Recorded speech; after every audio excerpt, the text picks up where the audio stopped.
নবী করিম সাল্লাল্লাহু আলাইহি ওয়াসাল্লাম তিনি একটি দোয়া শিখিয়েছেন। আমরা যদি কোনো বিপদগ্রস্ত মানুষকে দেখে আর সেই দোয়াটা পড়তে পারি পর্যন্ত বিপদ আর আসবে না। অবশ্যই দোয়াটা আমাদেরকে মুখস্থ করে রাখতে হবে এবং আমাদের আত্মীয় স্বজনদের কাছে শেয়ার করে এই ভিডিওটা পৌঁছে দিতে হবে, যাতে তারাও মুখস্থ করে নিয়ে তারা ও বিপদে আক্রান্ত না হয়ে যায়। আসসালামু আলাইকুম ওয়া রাহমাতুল্লাহি ওয়া বারাকাতুহু। দেশ ও প্রবাস থেকে যারা যেখান থেকে আমাদেরকে দেখছেন ও শুনছেন, সবাইকে আমার অন্তরস্থল থেকে সালাম ও শুভেচ্ছা জানিয়ে আমরা আজকে গুরুত্বপূর্ণ একটা ভিডিও নিয়ে আপনাদের সম্মুখে উপস্থিত হয়েছি। সম্মানীয় শ্রোতা, আমরা কেউ চাই না যে আমাদের কোনো ধরনের বিপদ হোক বা কোনো ধরনের বিপদ আসুক। আমরা সবাই বিপদ থেকে বাঁচতে চাই।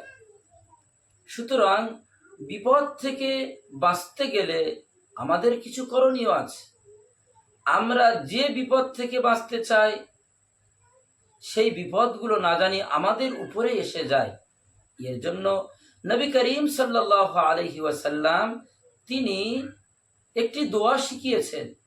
আমরা যদি কোনো বিপদগ্রস্ত মানুষকে দেখে আর সেই দোয়াটা পড়তে পারি, আল্লাহ সুবহানাহু ওয়া তাআলা জীবনে কোনোদিন ওই বিপদ আমাকে দেবে না।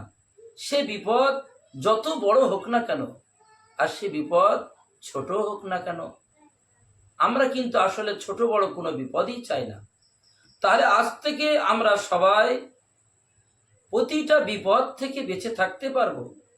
মারাত্মক থেকে মারাত্মক বিপদ হলেও আমরা তার থেকেও বেঁচে থাকবো। মরণ পর্যন্ত বিপদ আর আসবে না। অবশ্যই দোয়াটা আমাদেরকে মুখস্থ করে রাখতে হবে এবং আমাদের আত্মীয় স্বজনদের কাছে শেয়ার করে এই ভিডিওটা পৌঁছে দিতে হবে, যাতে তারাও মুখস্থ করে নিয়ে তারা ও বিপদে আক্রান্ত না হয়ে যায়।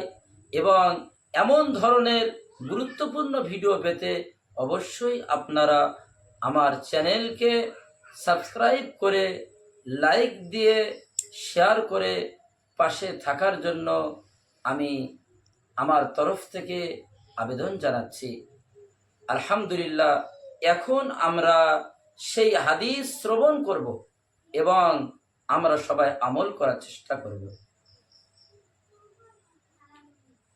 عن عمر رضي الله تعالى عنه أن رسول الله صلى الله عليه وسلم قال: من رأى صاحب بلاء فقال الله الحمد لله الذي عافاني مما ابتلاك به وفضلني على كثير ممن خلق تفضيلا إلا عوفي من ذلك البلاء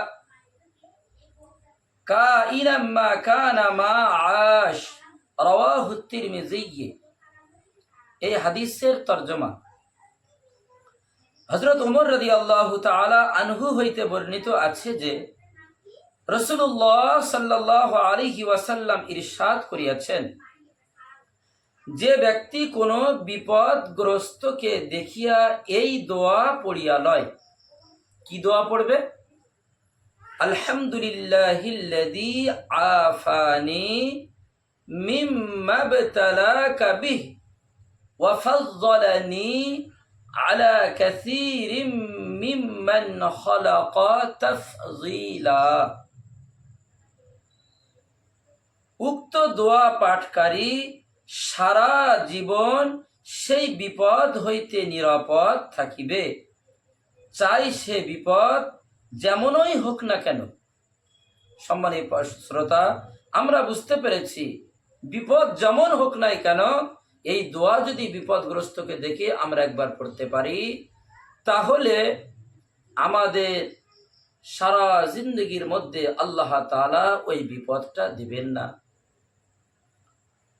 এই যে দোয়াটা পড়লাম, এই দোয়ার মাধ্যমে আল্লাহ সুবহানাহু ওয়া তাআলাকে আমরা আসলে দোয়ার মাধ্যমে কি বললাম সেই দোয়ার তরজমা। সমস্ত প্রশংসা আল্লাহ তাআলার জন্য, যিনি আমাকে সেই অবস্থা হইতে রক্ষা করিয়াছেন যাহাতে তোমাকে লিপ্ত করিয়াছেন, এবং তিনি আমাকে তাহার অনেক মখলুকের উপর সম্মান দান করিয়াছেন। এই পর্যন্ত হলো দোয়ার তর্জমা। সম্মানিত শ্রোতা, দোয়াটা পড়তে হবে, কিন্তু দোয়াটা পড়ার নিয়মটা কেমন? হযরত জাফর রাদিয়াল্লাহু তাআলা আনহু বর্ণনা করছেন যে এই দোয়া মনে মনে পড়িবে, বিপদগ্রস্ত ব্যক্তিকে শুনাইয়া পড়িবে না। অবশ্যই দোয়াটা পড়ব, কিন্তু দোয়াটা যেন বিপদগ্রস্ত মানুষ না শোনে। আমি মুখে উচ্চারণ করব, কোনো আওয়াজ না করে এই দোয়াটা আমরা পড়ব।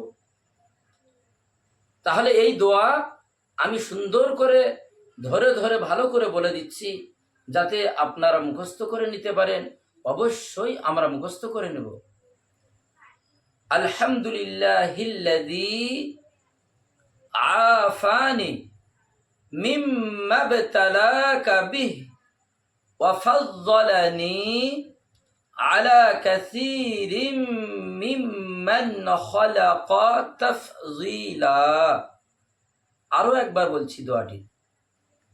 আলহামদুলিল্লাহিল্লাযী আফানি মিম্মা ইবতালাকা বিহি ওয়া ফাদ্দালানি আলা কাসীরিম মিম্মান খালাকা তাফযীলা। আল্লাহ সুবহানাহু ওয়া তাআলা তিনি সবাইকে যেন এই দোয়াটা মুখস্থ করা এবং রাখার তৌফিক দান করেন, এবং এই হাদিসের প্রতি আমল করে আল্লাহ সুবহানাহু ওয়া তাআলা আমাদের যেন সমস্ত রকমের বিপদ থেকে হেফাজত করেন, হেফাজত রাখেন। আমিন। আজ এই পর্যন্ত। ওয়া আখিরু দাওয়ানা আনিল হামদুলিল্লাহি রাব্বিল আলামিন।